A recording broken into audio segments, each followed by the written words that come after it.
പലപ്പോഴും റോള് ചോദിക്കാൻ അങ്ങനെ ഒരു മടിയൊന്നും തോന്നിയിട്ടില്ലേ സൈജുന്? ഇല്ലല്ലോ, ഒരിക്കലും. പലരും അങ്ങനെ പറയണ കേട്ടിട്ടുണ്ട്, നമ്മൾ ബുദ്ധിമുട്ടിപ്പിക്കണ്ടെന്ന് വിചാരിച്ചിട്ടാണ് എന്നുള്ളത്. അതിന് വെൽ പ്രിപ്പയർഡ് ആയിരുന്നോ? ഇതന്നെയാണ് എൻ്റെ കളം, ഞാൻ ഇവിടെ നിന്നേ പറ്റുള്ളൂ എന്നുള്ളതിന് വെൽ പ്രിപ്പയർഡ് ആയിരുന്നോ?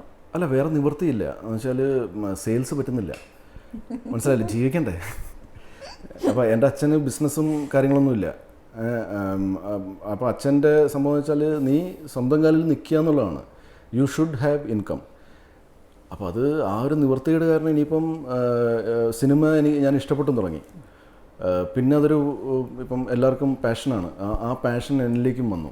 അപ്പം ഇനിയിപ്പോൾ അത് ചെയ്തേ പറ്റുള്ളൂ. അപ്പം ആ സമയത്ത് സിനിമകളില്ലാത്ത സമയത്ത് ഞാൻ ചാൻസ് ചോദിച്ചു തുടങ്ങി. അതിന് ആ സമയത്ത് ഒരു കോംപ്ലക്സ് ഒക്കെ ഉള്ളിലുണ്ടായിരുന്നു. ഇങ്ങനെ നമ്മൾ ചോദിച്ചാൽ അവരിനി എന്ത് വിചാരിക്കും എന്നൊക്കെയുള്ള. ഇപ്പം നമ്മൾ നേരത്തെ സംസാരിച്ച പോലെ എൻ്റെ ചില സുഹൃത്തുക്കൾ എനിക്ക് സഹായിക്കണമെന്ന് ആഗ്രഹമുള്ള അവരിൽ 1-2 പേർക്ക് ഈ പ്രോബ്ലം ഉണ്ട്. എടാ അത് ഞാൻ വിളിച്ചാൽ അവർ ചിലപ്പോൾ ബിസി ആയിരിക്കുമോടാ എന്നൊക്കെ പറഞ്ഞ് ഞാൻ പറയണത് വിളിക്കണം, അല്ലെങ്കിൽ നമ്മൾ ഓർക്കില്ല അല്ലേ. അപ്പോൾ ഇപ്പോഴും ഞാനത് മെയിൻറ്റെയിൻ ചെയ്യുന്നു. ഞാനിപ്പം പലരോടും ഇപ്പോഴും ഞാൻ ചാൻസ് ചോദിക്കുന്നുണ്ട്. ചാൻസ് ചോദിച്ചിട്ട് കിട്ടിയ ഇഷ്ടംപോലെ പടങ്ങളുണ്ട്. ഇപ്പം ട്രിവാൻഡ്രം ലോഡ്ജിൽ ബ്രേക്ക് കിട്ടി വന്നപ്പോൾ ഇനിയിപ്പോൾ ഞാൻ ചാൻസ് ചോദിക്കണ്ട ഇരുന്നിരുന്നെങ്കിൽ എനിക്ക് 1983 കിട്ടൂല. ഈ അടുത്തേ ഞാനൊരു ഇൻസ്റ്റഗ്രാമിലൊരു പിക്ചർ കണ്ടു, ഏറ്റവും പ്രിയപ്പെട്ട ഒരു സുഹൃത്തുമായിട്ടുള്ള പിക്ചർ. ആ ഓർമ്മ എന്താണ്? അവനെ പറ്റി ഓർക്കുമ്പം ഇതാണ് രതീഷ് നായർ. അവനെൻ്റെ വളരെ 11th 12th ആ കാലഘട്ടത്തിലാണ് ഞാൻ ഇവനെ പരിചയപ്പെടുന്നത്. ഞങ്ങൾ രണ്ടുപേരും നാഗ്പൂരിലായിരുന്നു. അവനിപ്പം ഹൈദരാബാദാണ്, ഫാമിലിയായിട്ടവിടെ സെറ്റിൽഡാണ്. എൻ്റെ ഈ അറ്റൻഡൻസ് വിളിക്കുമല്ലോ, അപ്പോൾ പേരെടുത്ത് വിളിക്കുമ്പോഴത്തേക്കും കുറുപ്പെന്ന് കേട്ടപ്പോൾ അവന് മനസ്സിലായി മലയാളിയാണ്. അപ്പോൾ ഇവൻ രതീഷ് നായരാണ്. അപ്പോൾ ഇവൻ വന്നിട്ട് എന്നെ പരിചയപ്പെടുകയും അന്നോട്ട് ഇവന് എന്നെ ഭയങ്കര ഇഷ്ടമാണ്. അപ്പോൾ ഞാൻ എന്തുകൊണ്ടാണ് ഇഷ്ടമെന്ന് ചോദിച്ചാൽ അറിയില്ല. ഞാനിപ്പോൾ ഒരു ഭയങ്കര പഠിപ്പിസ്റ്റായിരുന്നില്ല, ഞാനൊരു ഭയങ്കര സ്പോർട്സ് പേഴ്സൺ ആയിരുന്നില്ല. ഞാൻ വളരെ നോർമലായിട്ടുള്ള ഒരാളാണ്. അപ്പോൾ ഇവൻ്റെ ഇഷ്ടം കണ്ടപ്പോൾ എനിക്ക് ഇവനോട് ഇപ്പോൾ നമ്മളെ സ്നേഹിക്കുന്ന ആൾക്കാരെ നമ്മൾ ഓട്ടോമാറ്റിക്കലി സ്നേഹിച്ചു പോകുമല്ലോ. അപ്പോൾ അങ്ങനെ ഞങ്ങൾ ഭയങ്കര തിക്ക് ഫ്രണ്ട്സായി. എനിക്ക് തോന്നുന്നത് അവൻ്റെ അമ്മ മരിച്ചായിരുന്നു 98 എന്തോ. അപ്പോൾ ആ സമയത്തെടുത്ത ഫോട്ടോയാണത്. അവനന്ന് ഗോവയിൽ അവൻ ഹോട്ടൽ മാനേജർ ചെയ്യുമായിരുന്നു. അപ്പോൾ അതിൻ്റെ ട്രെയിനിങ്ങിന് വേണ്ടി ഗോവയിൽ നിന്ന് അവൻ ട്രിവാൻഡ്രത്ത് ആയിരുന്നു അമ്മ. അപ്പം നാഗ്പൂരിൽ വന്നിട്ട് അവൻ ട്രിവാൻഡ്രത്തേക്ക് പോയിരുന്നു. അപ്പോൾ ആ സമയത്തെടുത്ത ഫോട്ടോയാണ് അത്. ഞാൻ സിനിമയിൽ വന്നു. ഞാൻ സ്ട്രഗ്ലിംഗ് ആണ്, എനിക്ക് സിനിമയൊന്നുമില്ല. ഇവൻ എന്ത് ചെയ്യുമെന്ന് വെച്ചാൽ എല്ലാ ദിവസവും ഗൂഗിൾ ചെയ്യും എൻ്റെ പേര് ഏതെങ്കിലുമൊക്കെ പുതിയ പടത്തിലുണ്ടോ എന്നറിയാൻ വേണ്ടിയിട്ട്. എന്നിട്ട് ഇപ്പോൾ ചില പടങ്ങളിലൊക്കെ നമ്മൾ അറിയാണ്ട് തന്നെ പേര് അനൗൺസ് ചെയ്യുമല്ലോ. അപ്പോൾ എടാ ഒരു പുതിയ പടത്തിൽ നിൻ്റെ, അപ്പോൾ എല്ലാ ദിവസവും ഓഫീസിൽ പോയിട്ട് ഫസ്റ്റ് പരിപാടി എനിക്ക് തോന്നുന്നത് എൻ്റെ പേര് ഗൂഗിൾ ചെയ്യുക എന്നുള്ളതാണ്. അവൻ ഇപ്പോഴും ചെയ്യുന്നുണ്ടെന്ന് തോന്നുന്നു. എന്നിട്ട് ഇത് നിൻ്റെ പേരുണ്ടല്ലോ. അപ്പോൾ ഞാൻ പറയും ഉണ്ടോ, ഞാൻ നോക്കട്ടെ. അപ്പോൾ ഞാൻ ഉടനെ ലാപ്ടോപ്പ് എടുത്തിട്ട്, അന്ന് മൊബൈലിൽ ചെയ്യാൻ പറ്റില്ല, ഗൂഗിൾ ചെയ്യും. അപ്പോൾ ശരിയാണ് പേര് കൊടുത്ത്. അപ്പോൾ എനിക്ക് പരിചയമില്ല, ഞാൻ പുതുതായിട്ട് വന്ന കാരണം ഇനിയിപ്പോൾ എങ്ങനെ അവരെ വിളിക്കും, വിളിച്ചാൽ ചിലപ്പോൾ ഇനിയിപ്പം കാശ് തന്നില്ലെങ്കിലോ, അപ്പോൾ അങ്ങനെയൊക്കെയുള്ള തോട്ട് പ്രോസസ്സൊക്കെ പോകും. അപ്പോൾ ഇവൻ പറയണം എടാ നീ വിളിക്കുക, എങ്ങനെയെങ്കിലും കണ്ടുപിടിച്ച് വിളിക്കുക, ആരെങ്കിലുമൊക്കെ ഇതാണ് കിട്ടും. ഇത് കഴിഞ്ഞിട്ട് ഞാൻ ഇപ്പോൾ ഒരു മെയിൻ ഡയറക്ടറുടെ സിനിമ ഞാൻ ചെയ്യുകയാണ്.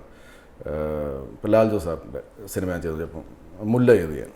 അപ്പോൾ മുല്ല കഴിഞ്ഞിട്ട് ലാൽ ജോസ് സാർ അടുത്ത പടം ചെയ്യുകയാണ്. അപ്പോൾ എന്നെ വിളിക്കും, എടാ ഡയറക്ടർ ലാൽ ജോസ് പുതിയ സിനിമ ചെയ്യുന്നിട്ടല്ലോ. ഞാൻ പറഞ്ഞാൽ ഉണ്ട്, നീല്ലേ? ഞാൻ പറയും എടാ എന്നെ വിളിച്ചിട്ടില്ല. അല്ല ഇത് നീ വേണമല്ലോ. അപ്പോൾ ഞാൻ പറയും ഞാൻ വേണമെന്ന് പറഞ്ഞാൽ എനിക്ക് പറ്റിയ കഥാപാത്രം വേണ്ടേ. നീ പുള്ളിയുടെ പടത്തിൽ അഭിനയിച്ചതല്ലേ, അപ്പോൾ നീ വിളിക്ക്. ഞാൻ പറയാം അങ്ങനെ വിളിച്ച് വെറുതെ ബുദ്ധിമുട്ടിരിക്കണം. എന്തായാലും ഒരു പടത്തിൽ അഭിനയിച്ചല്ലോ, അപ്പോൾ പുള്ളിക്ക് എന്തായാലും ഓർമ്മ കാണുമല്ലോ, അപ്പം എന്തെങ്കിലും ഉണ്ടെങ്കിൽ വിളിക്കും. അത് കഴിയുമ്പോഴത്തേക്കും നമുക്ക് രണ്ടുപേർക്കും മനസ്സിലാവും നമ്മളെ സിനിമയിലില്ല, എന്നെ വിളിച്ചിട്ടുമില്ല, ഇവനും അറിയും.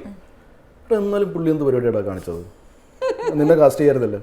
അപ്പോൾ ഇതവൻ്റെ ഒരു ഇതാണ്, എന്താണ് എനിക്ക് സിനിമകൾ വേണം എന്നുള്ളത്. ഇവൻ നമ്മുടെ കൂടെ പഠിച്ച കുറേ പേരുടെ ഇടയ്ക്കിലൊക്കെ ഇവനെ ഹൈദരാബാദ് വെച്ച്, ഇപ്പോൾ കേരളത്തിലേക്ക് അങ്ങനെ ആരും വരാറില്ല നമ്മുടെ കൂടെ പഠിച്ച ആൾക്കാർ. പക്ഷേ ഹൈദരാബാദൊക്കെ ഈ എന്താണ് മെട്രോപൊളിറ്റൻ സിറ്റീസ് ആയത് കാരണം അവിടെ ജോബ് ഓപ്പർച്യൂണിറ്റീസ് ഒക്കെ കൂടുതലുള്ള കാരണം അവിടെ പലരും എത്തുമല്ലോ. അങ്ങനെ ഇവനെ കാണും. അപ്പോൾ ഇവനെ കാണുമ്പോഴത്തേക്കും സൈജു തെറാ ദോസ്താണ് സൈജു കസാവോ എന്നൊക്കെ ചോദിക്കും. അപ്പോൾ അന്ന് അവർക്ക് എന്നെ പറ്റി ഒരു ഐഡിയ ഇല്ല. അപ്പം ഇവൻ പറയും അപ്പോൾ വളരെ സ്റ്റാർ കേരളമേ, അതായത് ഞാൻ ഭയങ്കര താരമാണെന്ന് ഇവിടെ, ഈ ബിൽഡപ്പാണ് അവൻ കൊടുക്കുന്നത്. ഞാൻ പറഞ്ഞു എടാ രതീഷ് നീ എന്തിനാണ് വെറുതെ അവൻ ഈ പറഞ്ഞവന്മാർ ഏതെങ്കിലും മലയാളിയെ കണ്ട് സൈജു ഗ്രൂപ്പ് എന്ന് പറഞ്ഞൊരു ആക്ടർ ഭയങ്കര സ്റ്റാറാണെന്ന് വെച്ചാൽ അവർക്ക് ചിലപ്പോൾ സൈജു ഗ്രൂപ്പിന് അറിയ കൂടെ ഇല്ലായിരിക്കും. നീ വെറുതെ ഇങ്ങനെ ബിൽഡപ്പ് ഇട്ടില്ലേ, എടാ ഇരിക്കട്ടെടാ അതൊക്കെ വേണം. ഇതാണ് അവൻ, മനസ്സിലായില്ലേ? ഇപ്പോഴും അവൻ ഭയങ്കര ഇടയ്ക്കിടയ്ക്ക് വിളിക്കും നാച്ചുറലി അങ്ങോട്ടും ഇങ്ങോട്ടും.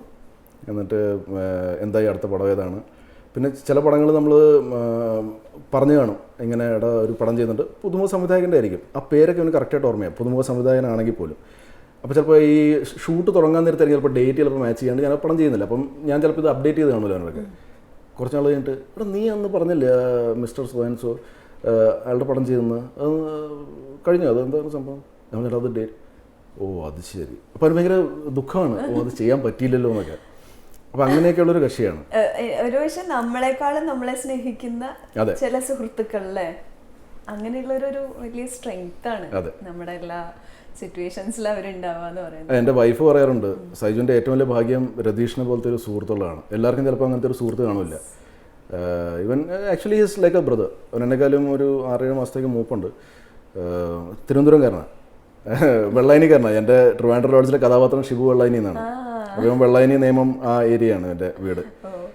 പക്ഷെ അവൻ വളർന്നിരിക്കുന്നതൊക്കെ നാഗ്പൂരിലാണ്. അപ്പോൾ അവൻ്റെ മലയാളം മറ്റേ കുറച്ചാണ്. രതീഷ് വിളിക്കുമ്പോൾ അന്വേഷിച്ചു എന്ന് പറയും. തീർച്ചയായും സന്തോഷം ഈ കഥ കേട്ടപ്പോൾ.